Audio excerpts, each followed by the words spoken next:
समागम में अंतिम वक्ता के रूप में हमारे बीच आचार्य संत डॉक्टर गोवर्धन राम जी शिक्षा शास्त्री हैं। आप व्याकरणाचार्य हैं, साहित्य रत्न हैं।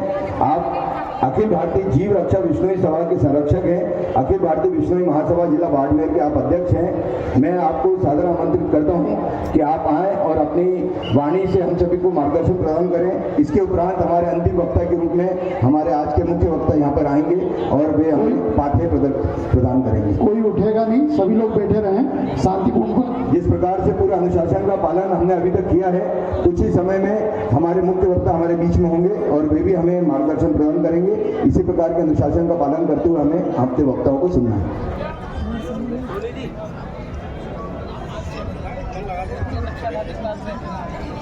सियावर रामचंद्र भगवान की, उमापति महादेव की, गुरुजम्बेश्वर भगवान की, सत्य सनातन धर्म की।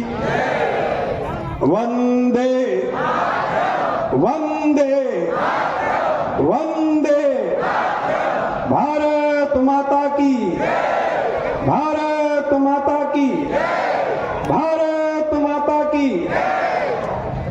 सम्मानित मंच, मां भारती के लाडले सपूतों, माताओं, बहनों, अभी आपने हमारे संतों के विचारों को सुना। आज जिस तरह से हिंदू संगठित हुआ है, संगठित जब इंसान होता है तो उसकी ताकत अपना प्रभाव दिखलाती है। संघे शक्ति कलौ युगे, कलयुग में संगठन में ताकत कही है। मैं आप लोगों से अनुरोध करना चाहूंगा, हिंदू शब्द का जब हम प्रयोग करते हैं, हमें समझना है हिंदू क्या चीज है। हिंदू समष्टि का वाचक है। हिंदू एक शरीर का नाम है। उदाहरण के तौर पे हमारा शरीर एक है। इस एक शरीर को वेद भगवान ने 4 भागों में बांटा है। ब्राह्मणों असमुखमासीत बाहु राजन्य कृता, उरु तदस्य वैश्य पद्भ्याम शूद्रो अजायता। कंधे से ऊपर मुख वाला जो हिस्सा है, मुख भाग, वेद भगवान कहते हैं ये ब्राह्मण भाग है। ऐसे तो ब्राह्मण के घर में जन्म लेने वाले को हम ब्राह्मण बोलते हैं, लेकिन ब्राह्मण शब्द का अर्थ होता है ज्ञान। हमारे शरीर में कंधे से ऊपर का मुख भाग है, यह है ज्ञान भाग, ब्राह्मण भाग। ये संपूर्ण शरीर का मार्गदर्शन करने वाला हिस्सा है। बाहु राजन्य कृता, हमारी भुजाएं हैं। वेद भगवान भुजाओं को क्षत्रिय कह रहे हैं। क्षत्रिय का अर्थ है ब्राह्मण, क्षत्रिय, वैश्य और शूद्र।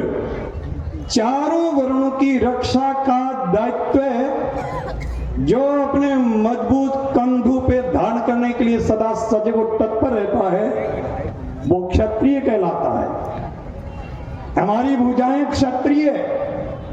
उदाहरण के तौर पे अगर सामने से लठ आता है तो सामना करने के लिए आगे कौन बढ़ता है? भुजाएं। क्या सिर बढ़ाते हैं आगे? पीठ में खुजली आते हाथ तुरंत हाथ पहुंचता, पैर में कांटा चुभे तो तुरंत हाथ पहुंचता। कहीं तकलीफ होती है, संपूर्ण शरीर की रक्षा के लिए हमारी भुजाएं सदा तत्पर रहती है। मेरे कहने का भाव, कंधे से ऊपर का जो हिस्सा है यह ब्राह्मण भाग है, भुजाएं क्षत्रिय है, उरु तदस्य वेश्य, हमारा उदर है, इसको कहते हैं वेश्य, अर्थात चारों वर्णों की भरण पोषण की रक्षा करने वाला जो भाग है उसको कहते हैं वेश्य।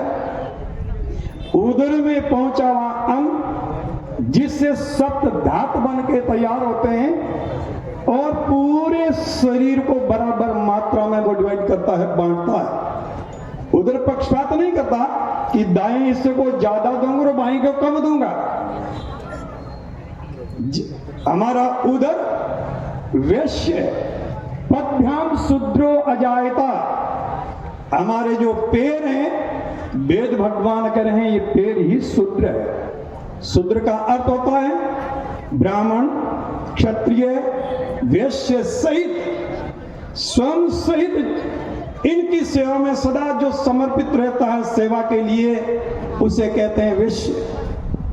सज्जनों, अगर एक शरीर में चारों वर्ण है, ब्राह्मण है, क्षत्रिय है, वैश्य है, अब आप मुझे बताइए क्या आपके शरीर में इतने चारों वर्ण एक शरीर में बैठे हैं, क्या आपके मन में भेद बुद्धि पैदा होती कि मैं शरीर को श्रेष्ठ समझूं या हाथ को गौण समझूं या पैर को गौण समझूं? चारों वर्ण जब मिलते हैं तो एक शरीर बन के तैयार होता है। अगर मुख भाग है, भुजाएं हैं, उदर है, पैर नहीं है, क्या आपका शरीर आपका साथ दे पाएगा? मेरे कहने का भाव, शरीर में प्रत्येक हिस्सा है, प्रत्येक भाग एक दूसरे का पूरक है, परस्पर सहयोग करता है। इसी तरह से ब्राह्मण, क्षत्रिय, वैश्य चारों जो मिलते हैं तो हिंदू समाज का निर्माण होता है, हिंदू रूपी शरीर की निर्मित होती है। सज्जनों, पैर की सबसे छोटी वाली अंगुली में कांटा चुभता है और शरीर अगर उस तकलीफ को महसूस करता है तो समझना शरीर हमारा सचेत है, चेतन है। पैर की अंगुली में कांटा चुभ गया, हमें पता ही नहीं चला, इसका मतलब हमारा शरीर बेहोश है। सज्जनों, हिंदू इस तरह धाम पे कहीं भी संपूर्ण वसुंधरा पे बसता हो, हिंदू के जीवन में तकलीफ आए और हिंदू शरीर को महसूस करे कि मेरे शरीर में कहीं न कहीं वेदना हुई, कांटा चुभा है, तो समझना हम सज गए, हम सावधान है, हम सचेत है। आज बांग्लादेश के अंदर माता बहनों की इज्जत लूटी जा रही है, कत्लेआम किया जा रहा है और मूक बन करके बोलो, एक आतताई के बारे में कोई शब्द आता है पूरे देश को हिलाने की चेष्टा करते हैं, लेकिन हिंदुओं पे अत्याचार होता है, इनकी जवानों में दही जम जाता है, ये बोलते नहीं। ये क्यों होता है? क्योंकि हम जातिवाद में बटे, क्षेत्रवाद में बटे, मैं ब्राह्मण हूं, मैं जाट हूं, मैं बिश्नोई हूं, मैं शूद्र हूं। जब जब इस रूप में हम बंटे हैं तब हम कटे हैं, तब आतताइयों ने हमारे विखंडन का लाभ उठाया है और हिंदू को बांट करके इनको ठिकाने लगाया है। मेरा आप लोगों से आग्रह है, इन शूद्र भावों से ऊपर उठ करके हिंदू शरीर की रक्षा के लिए कंधे से कंधा मिला करके हमें एक होना है। अगर तुम सनातन की रक्षा करोगे, धर्म रक्षति रक्षिता है, धर्म की रक्षा तुम करोगे, सनातन की रक्षा तुम करोगे तो धर्म तुम्हारी रक्षा करेगा और तुम सुरक्षित रहोगे। आज संभल की घटना को देख लीजिए, आज उदयपुर की घटना को याद कीजिए। एक हिंदू अपने दुकान के अंदर काम कर रहा है और वहां कत्ले आम हो जाती है, हम लोग मूक दर्शक बन के देखते रहते हैं। इसका मतलब हमारे दिन में यह दर्जी है, ये जाट है, ये ब्राह्मण है। इन भावनाओं से जब तक हम ऊपर नहीं उठेंगे, सज्जनों, शरीर के किस अंग में तकलीफ होती है, क्या हमें वह तकलीफ महसूस नहीं होती? इसी तरह से हिंदू शरीर के अंदर जब भी कोई वेदना हो, कोई कष्ट आए, कोई विपत्ति आए, अगर संगठित होकर के एक स्वर में जब हिंदू बोलेगा तो सज्जनों, आपकी ताकत रंग लाएगी। कितने भी सामर्थ्यवान क्यों न हो, उनको भी नतमस्तक होना पड़ेगा। समय आ गया है आपको सचेत होने का, समय आ गया है आपको सावधान होने का। आज खुले मंचों से राजनीति वाले लोग किस तरह की भाषा का प्रयोग करते हैं। निजी स्वार्थ को साधने के लिए न उनके राष्ट्र को चिंता है, न सनातन की चिंता है, न हिंदू सभ्यता संस्कृति को बचाने की उनको चिंता है। उनको केवल पारिवारिक जो परंपरा से एक एक घर पूरे देश को नचा रहा, और इन तुष्टिकरण नीति के तहत उन आतंकवादियों को, उन विद्रोहियों को, उन आतताइयों को संरक्षण देते हैं। आपके सामने संभल से बड़ा ताजा उदाहरण हो नहीं सकता। राजनीति वाले लोग किस तरह से उन लोगों की सोच को ताकत देने के लिए हिंदू की भावना का दमन करना चाह रहा है। इसलिए मेरा आप समस्त लोगों से आग्रह और अनुरोध है, हमारे विचार अलग हो सकते हैं, हमारी सोच अलग हो सकती है, हमारी जाति अलग हो सकती है, हमारी परंपराएं अलग हो सकती है, हमारी संस्कृति अलग हो सकती है, लेकिन हिंदू शब्द का जब भी कोई प्रश्न आता है, सब कुछ विचारों को भूल करके हमें एक होना है।